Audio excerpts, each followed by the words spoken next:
All right, so, you deal with fraud. All right. So as you can guess from the title and on this particular slide, the 1440 represents the total number of minutes in a day. Now, we could just talk about the 480, and that's the number of minutes in an 8-hour work, but chances are, especially with what you're dealing with in financial industry right now, I'm sure that you're probably not working just the 8 hours. And why not improve your efficiency outside of the office as well? When we get right down to it, time is the absolute most valuable asset in the world. We can't buy it, we can't rent it, we can't borrow it, and we can never get it back once it's gone. So it's really important that we do our best to utilize time as efficiently and effectively as we can. So the topic for our session today is time management. But really, that's not our topic.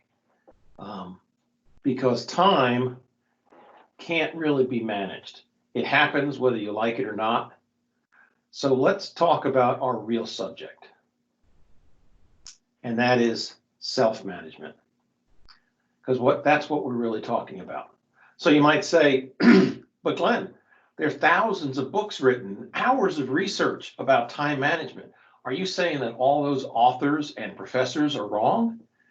No, I'm not saying that at all. They're using a combination of Google search ability and the reality that people typically like the idea that if something doesn't include the word self, it's easier to fix because it's not really related to or about them.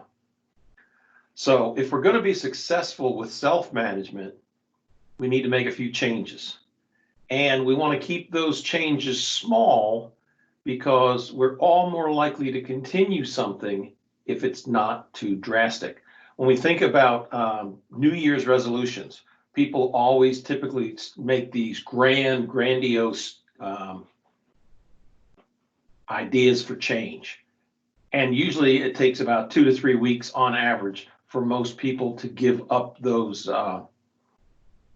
proposals just because they're so big. So let's start with some smaller changes. And one of those small changes that you should make is to focus and figure out what your number one goal is professionally and or personally. And that goal should be as clear as possible. That's the thing that you should be focusing on most of your time. And we say that that goal should be SMART. So, specific, measurable, achievable, realistic, and also timely or time-bound. So, as an example, earn more money, it's not a SMART goal. But increasing my productivity by 10% in the next 3 months, hopefully resulting in a $1,000 bonus, can be, if it's realistic and it's achievable for you. So, sound good? All right, so here's where I come in. Here's where this webinar comes in. And I'm only going to ask for 5% of that bonus for all of this information that I'm going to give to you. All right? Just kidding. All right, so starting your day. There are a large number of studies that show that for most people, morning is when we're at our cognitive best. And then our capacity declines throughout the day. So with that in mind, what's the first thing most people do when they get to the office? They either check their email or they check their social media accounts. And what happens? You get sucked in, and before you know it, an hour or two or more is gone. And you really haven't accomplished much. So here's a better suggestion. Start your day right. Instead, take that time and focus on that most important thing that you figured out your primary goal and that you need to work to accomplish each day. It's actually suggested to devote the first 2 hours of the workday to your top priority. And that top priority should be tied to your number one goal. Okay. Now, I know the thing you're going to say is, yeah, but Glenn, I'm always going to interrupted by people coming in and asking things like, how was your weekend or your evening? Or you have a couple minutes to talk, or can I run something past you? All right.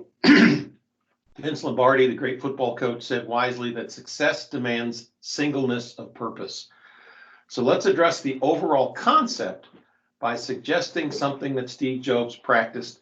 He said, people think focus means saying yes to the thing you've got to focus on.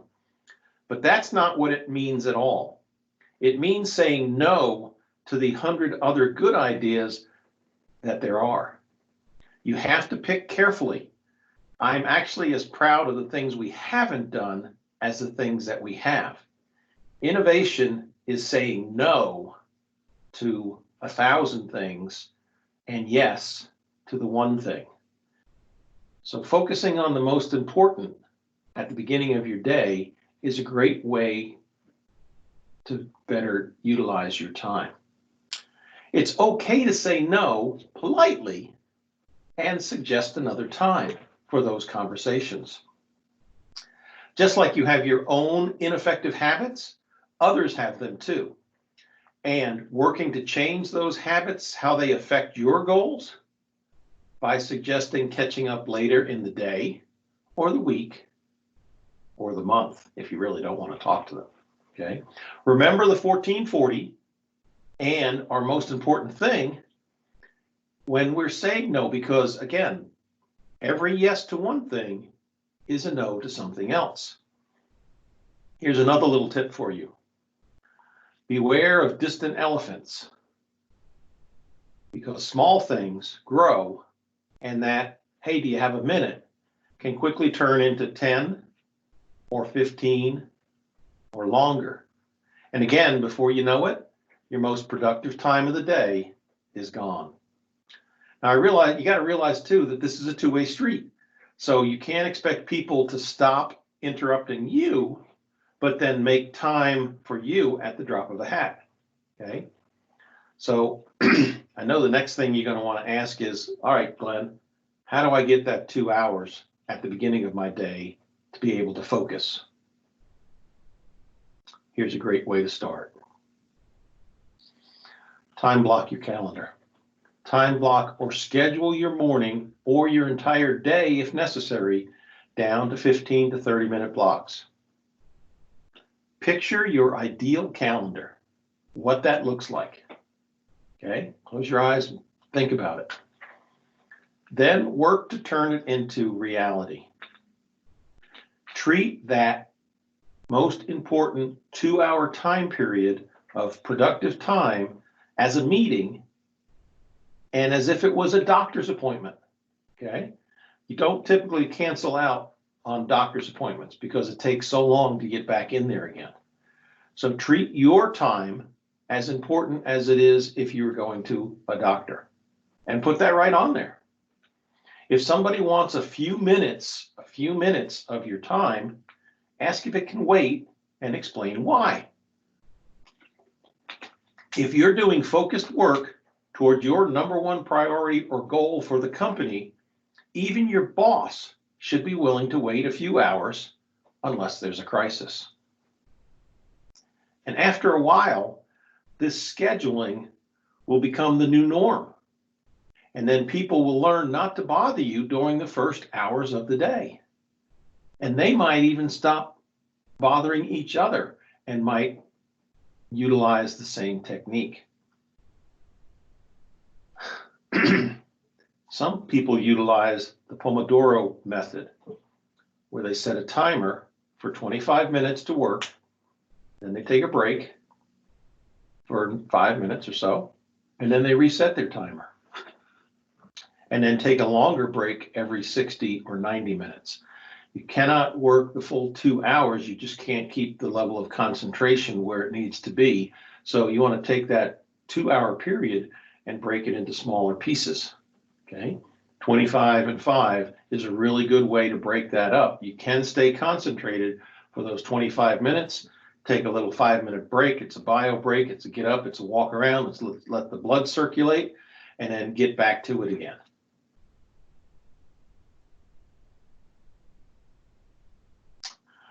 Now, another habit that's not very efficient are to-do lists.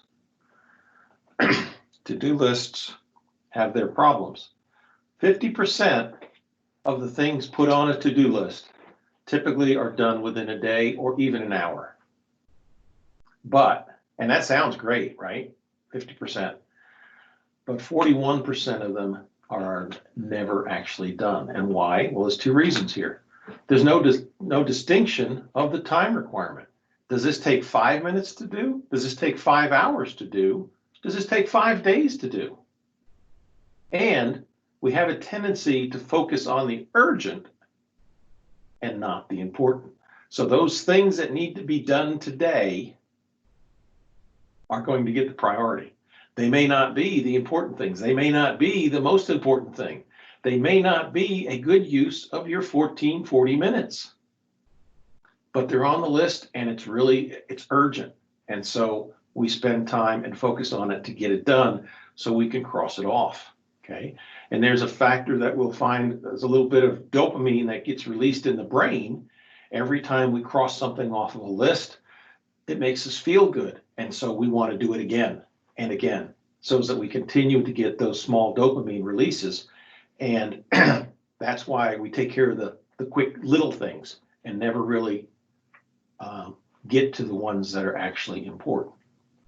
And as it says here, to-do lists can actually also cause stress by this Zeigarnik effect. It's a psychological term for when unfinished goals cause intrusive, uncontrolled thoughts. And so we see these 41% of things that never get completed day after day after day sitting on that to-do list, and it causes a bunch of stress for people. And so what do? A lot of people build their day off of to-do lists. These are the things that I need to get done. So what's a better approach? How about this? Time blocking on your calendar. Put the to-dos on your calendar. Why? Because if it's not on your calendar, it's not important. And this also allows you to get a time factor figured for how long it's going to take to do those to-dos. And we account for it on our calendar. You can see we've got our most important thing there for the first 2 hours of the day. And it's okay to put to-dos on your calendar 15 minutes, 30 minutes, an hour, a couple hours, whatever you think is appropriate. And it's also okay to put those things on your calendar out a month or two, or further if that's when they need to be there and that's where their priority or importance is for you. But at least having it on your schedule keeps you aware of it, and that sometimes can help eliminate these things that pop up that surprise us, that we should have done, but we didn't because we were focused on the urgent rather than the important. So by putting it on your calendar and having it there as time set, we're actually going to work on it. Now, one thing that you've got to make sure that you not do is you put something out a month, and then when it gets there, you move it back out another month. And when it gets there, you move it back out another month. Okay, that's not effective use of your time. And if it's really something that you can delay that many times, chances are you don't even need to do it. So just eliminate it completely. Okay. Next thing I want to talk about is, for most people, one of their number one nemesis at work: meetings. Shakespeare said it first: to meet or not to meet, that is the question. It's an area of your day where significant time can be spent or wasted in meetings. We've all been in those meetings that we sit there and we wonder, why are we here? So one of the things that we've got to think about is, if we're scheduling the meeting, okay, before we just automatically create a meeting. Is there another way to do this? Is there another way it can be handled? Can we just pick up the phone and call somebody? Can we email them? The management by walking around, just go talk to somebody, right? In person. Now, obviously right now that's a little bit more difficult, but are there other ways that this could be handled instead of through a meeting? Then I want you to consider the cost of the meeting versus the benefit. So let's say on average, just going to use some round numbers here, $50,000 salary for the people at your work. That breaks down to about $25 an hour. If you've got 8 people in a meeting, that's $200. If that meeting gets held weekly, that's over $10,000 a year. So is that meeting worth the $200 or the $10,000 a year? Okay, obviously if salaries are different, you adjust those numbers, but always be thinking, is the value there for this meeting? Definitely invite as few people as you can. Most single topic discussions can usually be resolved in 5 to 10 minutes. So there's not a need for a big long meeting for that, right? Definitely send an agenda in advance, because a meeting without an agenda is just a waste of time. Stand-ups, or some places like walking meetings, if you can do that by policy, okay? It's amazing if you have people standing up and not getting comfortable in chairs, how much quicker the meetings can be. So I've got a proposal here. Instead of the 30 or 60-minute meetings, take it down to 20 or 50 minutes. Much of the blame for our 60-minute meeting culture can be laid at the feet of the man at the bottom left there, Bill Gates of Microsoft, because Microsoft Office defaults the meeting settings for an hour. And unfortunately, there's no easy way to reset the default. So every meeting needs to be manually changed on setup. Got to go in and change the times. And for most people, it's too much work. They just click it and it's going to be an hour. But it's worth it for the time that you'll save and the potential money for the organization to have them shorter. Plus, if you work with a lot of people that do back-to-back-to-back meetings, by having 50 minutes instead of 60, they have that 10 minutes to transition from meeting to meeting. They have the chance for the bio break. They have the chance to go back to the office and get the notes for the next meeting. They've got the chance to actually have the time to walk from one area to another area without the next meeting being delayed. If you work with folks that have like 4 hours of back-to-back meetings every day, then the first one starts on time and it might even finish on time, but the second one's going to start later and finish later. And before you know it, they're probably by noontime, they're probably running 30 minutes late at least. And so they never get the opportunity to catch up. So by proposing a 20 or 50-minute meeting, they'll probably actually really like you for that, because they'll get a couple minutes back and be able to get to their next meeting on time. Harvard Business Review actually wrote a series of articles that have been around for about a decade or so now, where they were talking about the 50-minute meeting and the value of going that way as opposed to the default 60-minute meeting. So take a couple minutes when you're setting up your next meeting and change it from the 50 minutes to, from the 60 minutes to the 50 minutes. Daily huddles. In Agile has a 15-minute stand-up every morning where they talk about what was accomplished yesterday, what they hope to accomplish today, and what could stop them from being able to accomplish those things. So a daily, really quick meeting every day brings everybody together, lets them talk, gets an understanding of what's hopefully going to be accomplished, and then they can go about their day.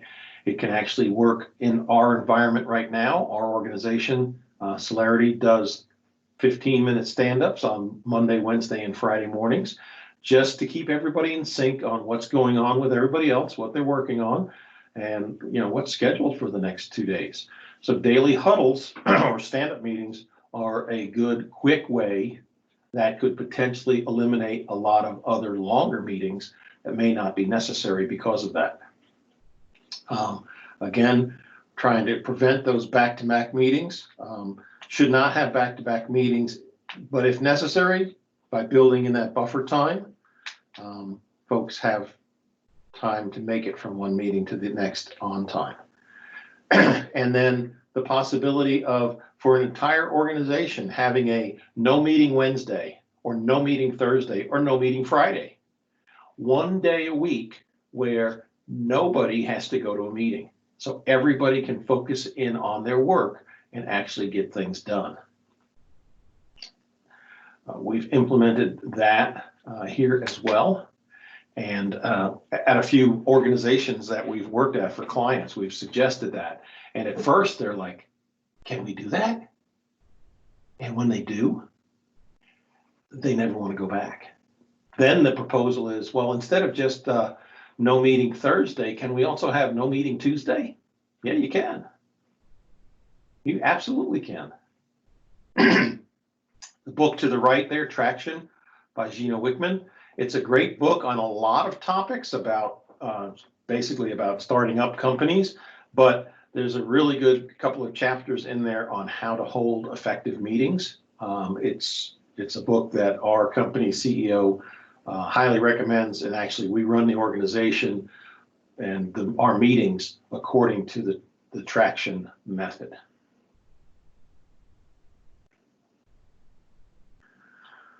All right, the next bane of our existence, email.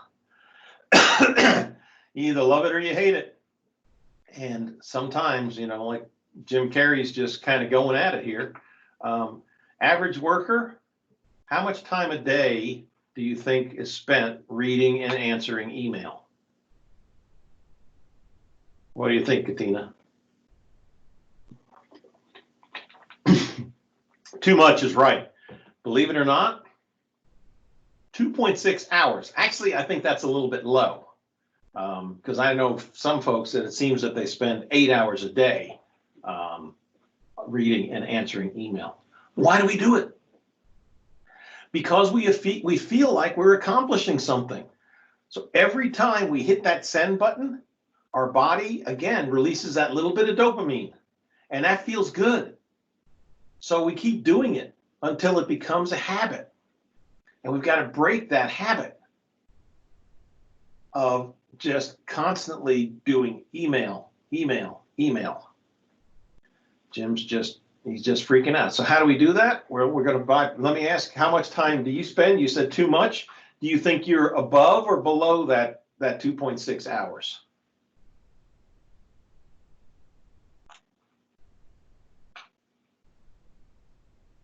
Above? Do you feel like you're accomplishing things with that? Or is it just part of what you have to do?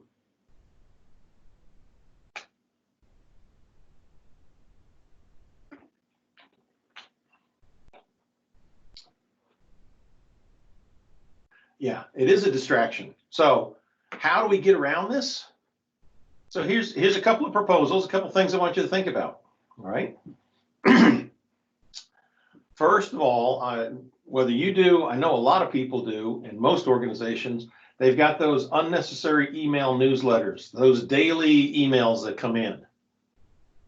One good way, you might even just not even answer, look at them. Maybe once a week you look at it, maybe Friday morning, but go ahead and unsubscribe from those if they're not work related, okay? Send them, sign up for them from your home email instead. Turn off notifications if you can do that, if they'll allow you to do that. So is that, because most people are quick draw McGraws. If you're old like me, you know that was an old cartoon, and it was all about how fast you could draw the gun. For a lot of folks, as soon as their cell phone or their email dings, they got to go look at it. They could be in the middle of something else, and we'll talk about multitasking and in a few slides. But as soon as it dings, they've got to go look at the email to see what it is. So I propose turning off that notification so you don't get the ding. Okay. There's another thing that you can do as well. This is going to blow your mind because it's blown minds at a lot of companies, clients, when we've suggested it. Don't open email. Use the 3-2-1-0 method. 3 times a day for 21 minutes, check your email to get it down to 0. So the previous slide said that an average person spends 2.6 hours. By using this method, we've got you down to 63 minutes. So I've just given you an hour back, or almost an hour and a half of time that you can be more productive and earn that bonus. So just turn it off and only open it a couple times a day. Because really, most of the emails that come in are not that urgent. There might be, in some industries, it might be necessary to always have it and always check it as soon as it pops in. But for most of the email that comes in, the question is, will a 2-hour delay make the difference between life and death? And if it doesn't, then think about only opening your email 3 times a day. So when you do that, when you open it for those 3 times, there's a couple of things that you can do. Applying the 4 Ds. You can do it. You can answer it. You can respond to it. You can defer it. If you defer it and you're gonna have to do something with it later, put it on your calendar. Time set aside, even if it's only 5 minutes, to answer that email or deal with those emails. The next thing that you can do is you can delegate it. Delegate it to send it off to somebody else. If it's not you that should be doing it, send it off to somebody else. The last one, where most emails should go, dump it. Just delete it. A lot of what we get are CCs and blind CCs and forwards and reply alls, right? The one that always gets me is when you've got like 15, 20 people in an email group and somebody says thank you. And then all the reply alls back to that thank you that just take and clutter up your inbox. Ding, ding, ding, ding. Just dump them. And then in addition to those 4 Ds, it's also 1 F, and it may not be the F that some people think about, but it's file or archive it, right? Once you're done, get it out of there. So again, there's a certain satisfaction, you know, if you're gonna go with a dopamine release, have that dopamine release be that your inbox is empty. So file it, archive it away so you can check it later if you need to. Limiting the number of forwards, carbon copies or blind copies that you do. Some folks believe if I send less email, I'll get less email. Again, depends on the industry and your position, but a lot of times that's true. I have been in positions where when I stopped sending email and did more of the pick up the phone and call or management by walking around, my number of emails dropped considerably. Another thing to consider is using your subject line effectively, right? Putting some sort of company-wide approach to the use of the subject line. I actually used to have a boss that the subject line for all emails and all meetings was simply stuff. Not very effective, no planning, no agendas. It was just stuff. That was his approach. But instead, how about FYI? FYIs are typically, I can scan it at my leisure. I'm probably going to defer that to a later time. Or could be action required or to do. Okay, the difference between those, action required is if you're asking folks, somebody to do something and they don't work for you. Whereas a to do would be something that you send to somebody that does work for you. So this is something I need you to do. And then NRN, no response necessary.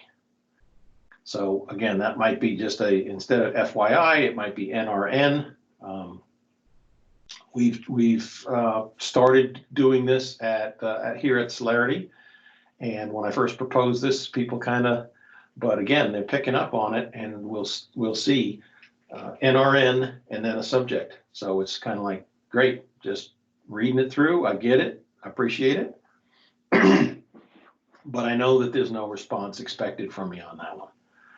And then this last item here, the Great American Novel should not be in an email. Okay, way too many times I'll get these tomes that just go on and on with multiple paragraphs, and most people are not going to read that in an email. So especially in this day and age, the Twitter age, think about limiting your emails to 5 sentences or less. So that really gets down to what I need to say, saying it, and then summarizing it as short as possible. And people will appreciate if you're very succinct with your emails, because they're not having to read through a bunch of, fluff. This is really just what I need right here. So think about that. 5 sentences or less. Now, in your organization, with the kind of stuff you deal with, that might not be possible, but what do you think of that as an idea?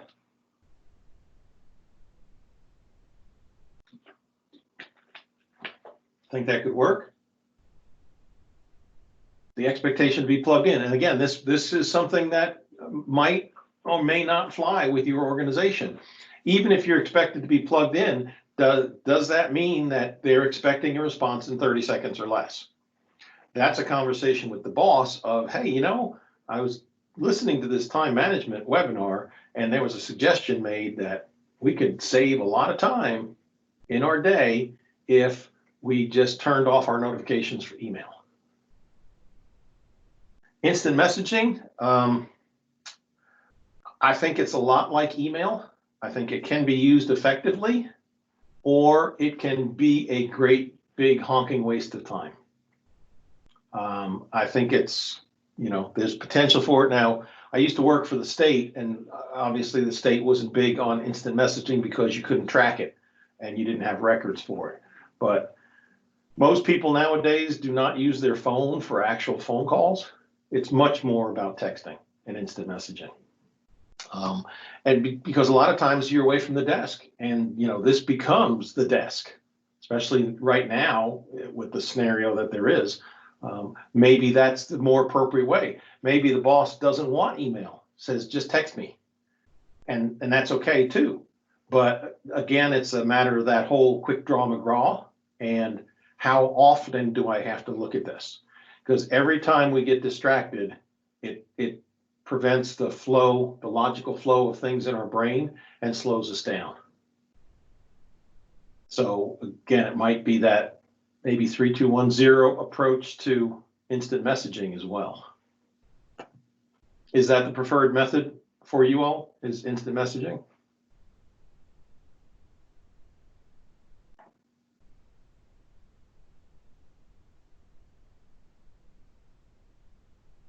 Yeah.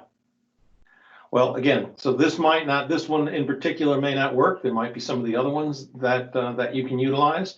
And I understand, again, with the fraud and financials, it certainly is probably one that warrants being more real time than not. So let's look at some other possible ways that we can save you some time. This bearded gentleman is probably most famous for not for his beard, but for noticing that the majority of the peas in his garden came from only a few of the plants. And then after more scientific observation, he realized that there were a lot of circumstances where it seemed like most of the things that were happening were only being done by a few of the involved. And so he created what we know now as the 80-20 rule. His name, Valfredo Federico Damaso Pareto. And it's the whole concept of the 80-20 rule. And don't get hung up on the exact numbers, okay? It might be 75 and 25. But in general, most of the results come from only a small bit of the action or work that we do. Maybe it's answering email. Okay, maybe most of the result is not coming from the email. It might be one or two that are important enough to have to answer right away. 41% of what knowledge workers, office workers, spend their time on are discretionary activities. Why? Because being busy makes us feel good and makes us feel important. And the boss doesn't like to come by and see you just kind of, doing one of these things or taking a break in place. I've been there. I spent a lot of time in the military, and that's one of the things they'd much rather have you doing busy work than looking as if you're not engaged. And a lot of organizations are that way too. Again, it's that concept of the dopamine in the brain being released. It makes us feel good, and so makes us feel more important if we're actually doing something, as opposed to, look at Joe over there. Joe's just sitting there not doing anything. Well, maybe Joe's thinking about some ways that you make the organization better. So it's not always about the production. So here's one of the things that you can consider is look at last week's time at work and what it was spent on. Okay. In our lean management class, I talk about things that don't add value as being waste. So what are you wasting your 80% on? Or more importantly, what's your 20% that's worth doing? Okay. A good portion of that we know should be our most important thing. Our first 2 hours of the day should be focused on that most important thing, right? For the other 80%, so we figure out what our most important 20% is. For the other 80, either drop it, delegate it to somebody else, or redesign it to make it worth doing. All 80% isn't going to become part of your 20% because there's a lot you can drop. But redesigning the most important, some of the things that maybe weren't all that important, if we can make them more important, then they're worth doing as part of our 20%. This is a biggie, to actually stop and think about what I did at work last week. Now, when we take this into organizations, sometimes people say, I have no idea what I did last week.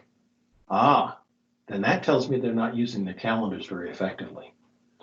Because if everything's scheduled on your calendar, you got a really good idea what you did last week. If you look at last week's calendar and it's blank, then you may not have a good idea what you did last week. So thinking about in terms of putting things onto our calendar and then reviewing and thinking about that 80-20 rule and where we spent most of our time last week.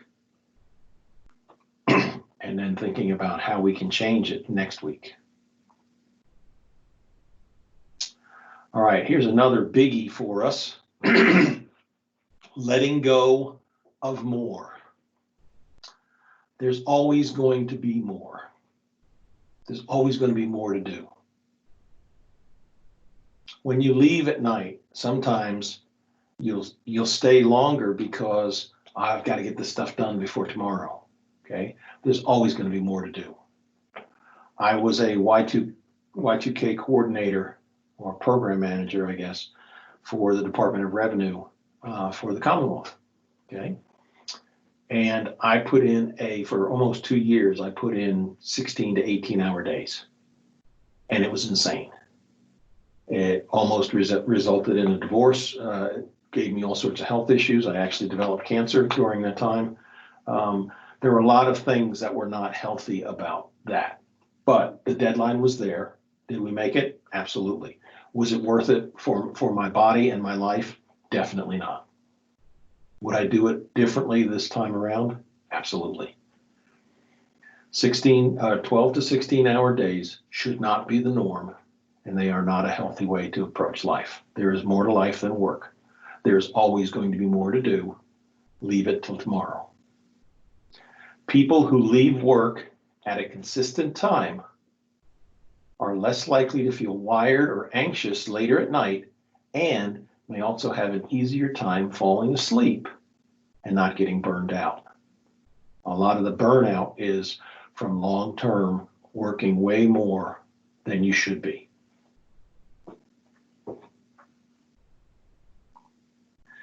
You cannot be all things to all people either. And this kind of goes with the more, okay? Can't solve all the world's problems. Do what you can do in the time that you can do it in. Effort is not always a direct association to reward. We've already seen that with the 80-20 rule, right? So a lot of what we do does not really go towards reward or really getting things accomplished. A lot of it's the busy work. And then really, instead of thinking in terms of effort and reward, think instead of our most important thing and focusing on that top 20%. That's where the benefit is going to be. That's where the reward is going to be. Smart objectives, top initiatives, getting those things accomplished. That's where the value is. Procrastination, otherwise known as student syndrome. 20%, 1 in 5 US men and women are chronic procrastinators. That doesn't mean once in a while. That means just about everything they do is procrastination. There's 2 primary reasons for why people procrastinate. The first one is just a lack of motivation to do it, right? It just doesn't matter. I don't see it. Maybe it's not part of your most important thing. Maybe you just can't get behind what it is that they're asking you to do. So that's one reason. The other is we as people have a tendency to underestimate our future emotions for something versus our present emotion. We always think that in the future, if we wait, it's going to be better. Okay, so that's the whole idea of waiting for New Year's resolutions, right? Why not start them now? Today. Well, because on January 1st, I'm going to be more motivated to do it because it's a new calendar and a new year and a new me. It's not a new you. It's not a new anybody. If you're really motivated about it, do it now. But we always think that the future is going to be better.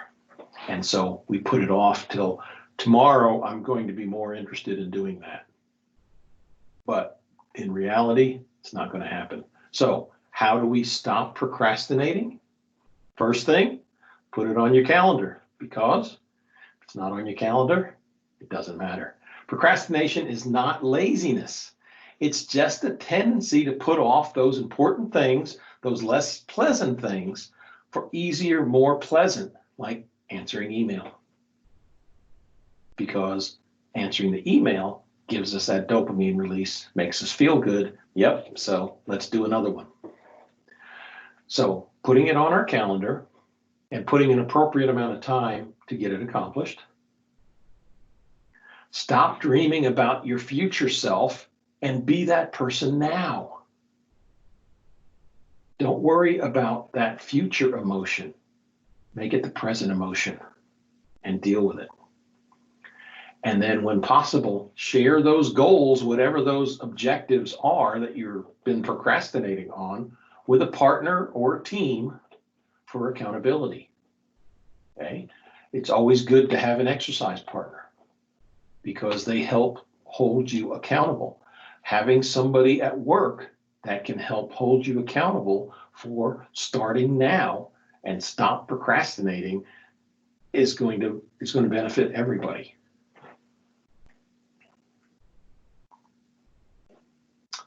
Oh, multitasking. This is a something we hear way too much about. Oh yeah, I can do it all. So actually, doesn't work that way. There is no such thing as multitasking. Our brain simply switches between the multiple things that we're asking it to do very quickly, faster than in microseconds. But in one 2009 study at Stanford University, the researcher found that people who were considered heavy multitaskers were actually worse at sorting out relevant information from irrelevant information. And they also showed greater difficulty when it came to switching from one task to another, and were less mentally organized to deal with just one thing. Study revealed that even when these chronic multitaskers were focused on just one single thing, their brains were less effective and efficient than for people that focused on just one thing all the time, that did not try to be multitaskers.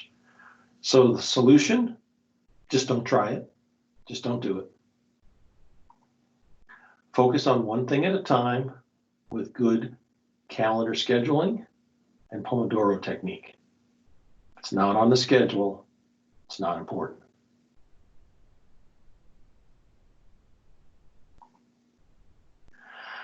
So I know we've still got a few minutes left, but we're moving through this really, really good. The money slide, I like to take all those key points and put them into one slide. I call it the money slide.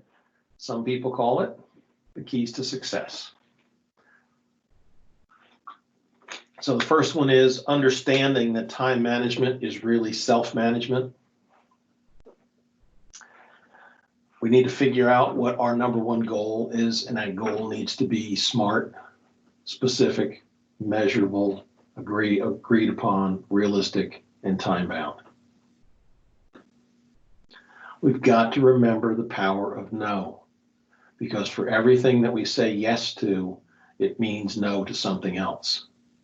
So sometimes it's appropriate to say no, because that's not the most effective use of your time. Schedule everything, even down to 5 minutes if it needs to be, because that way there you can account for it, and it's important. If it's worth the time to schedule, it's worth the time to do. If it's not, it's probably part of that 80% that is not important. Remember that 80-20 rule. We need to focus in most important thing, number one goal, 20% that really matters. Don't multitask, because there's no real value in multitasking, and it's been shown scientifically, first of all, that you cannot do it. It's just our brain going back and forth. And secondly, if you do too much or try doing too much multitasking, it actually makes your brain less efficient. And then finally, understand that there's always going to be more to do. And I put those out of order because to me, that last one is really, really important. It's always going to be more to do. Let it wait till tomorrow.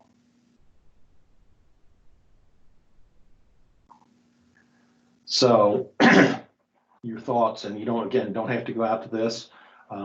Which of those keys do you think you're going to consider first? And I'll just go back to them here instead of in the survey. Which of these do you think could help you out, Katina?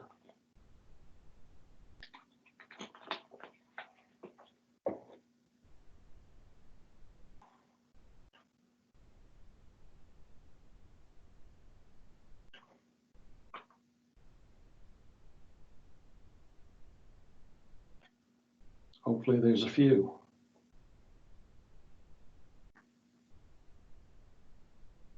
80-20, yeah. Because again, if we really analyze what we do, so much of it does not matter. So much of it is just taking up time. And maybe we need to refocus on figuring out, again, that 80-20 kind of goes back to the first one of what's our top priority, what's our top goals, and are we spending the majority of our time on that?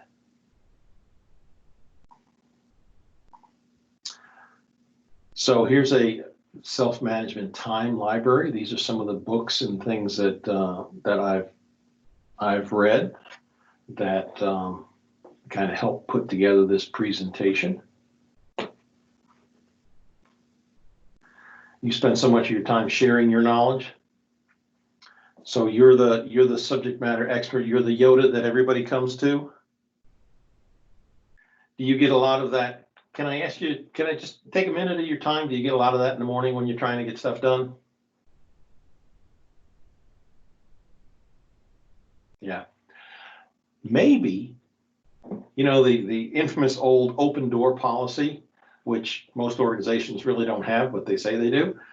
Maybe putting together 1 hour a day or 30 minutes a day, that's your knowledge sharing time. If anybody needs help with something, that's the time frame that they're allowed to come in and ask. And I know that sounds crazy because they might say, well, I need it right now. Okay, again, it could be in your organization because they want you plugged in constantly. Sometimes these answers, and again, there's always exceptions to every rule, right? But overall, it's kind of like, and I'm not trying to relate people to dogs, but the Pavlovian response, right? You ring the bell enough and then you feed them, they salivate. You ring the bell, they just start to salivate. If you start using some of these techniques, then people start to, it's the new culture. It takes a long time for it to change, but it can.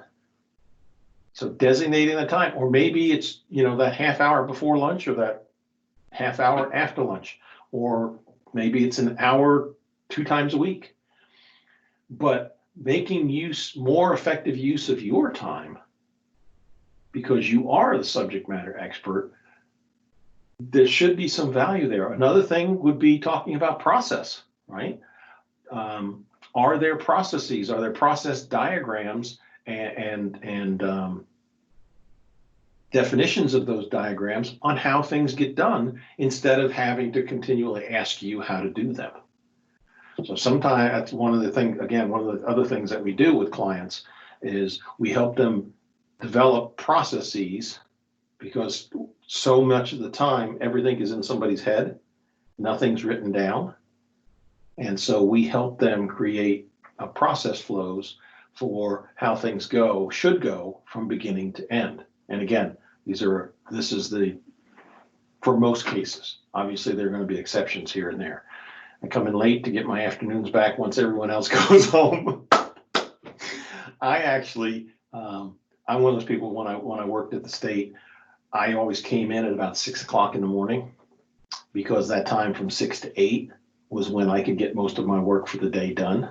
I unfortunately was one of those people that was stuck in a lot of meetings, and I did not get to create those meetings. I just had to attend. Until I started pointing out that how much those meetings were costing. And then they started actually dropping off on the number of meetings that we had. Because I'd go in and I'd say, okay, so it looks like this meeting is going to cost us about $500. Hopefully we're going to get $500 worth of value out of it. They'd never thought of it that way.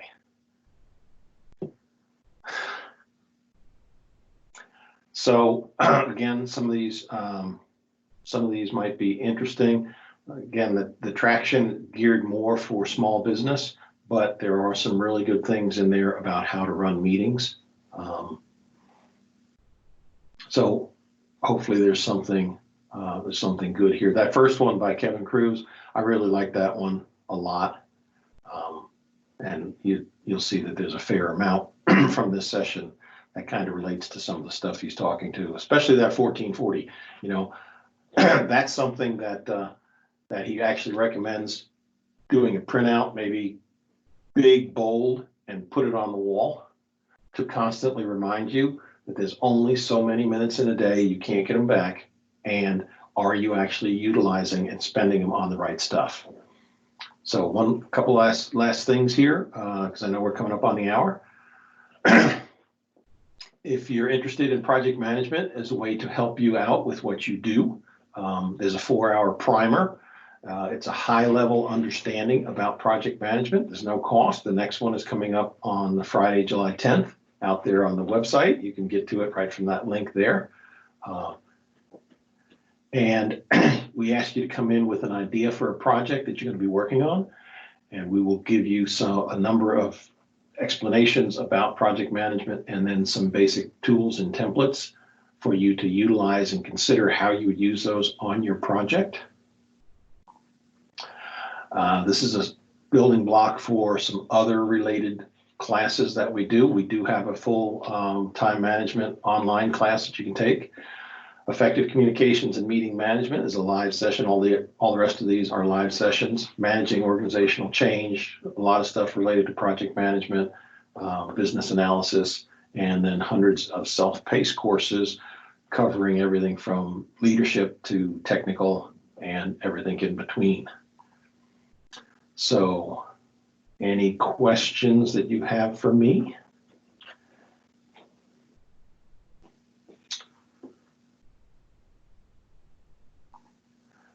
Well, you've got my email address. Good, I'm glad you enjoyed it. If you have any questions about this or any of the other offerings that we have, or how we can help you from a consulting perspective, or how we do a lot of trainings where we will come into an organization and train everybody in that organization. If there's anything we can do, please reach out to me at glenn.thomas@celerity.com.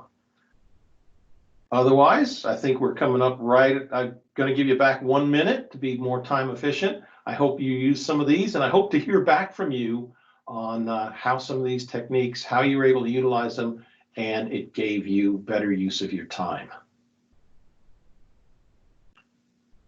So have a great rest of the day. Be safe out there,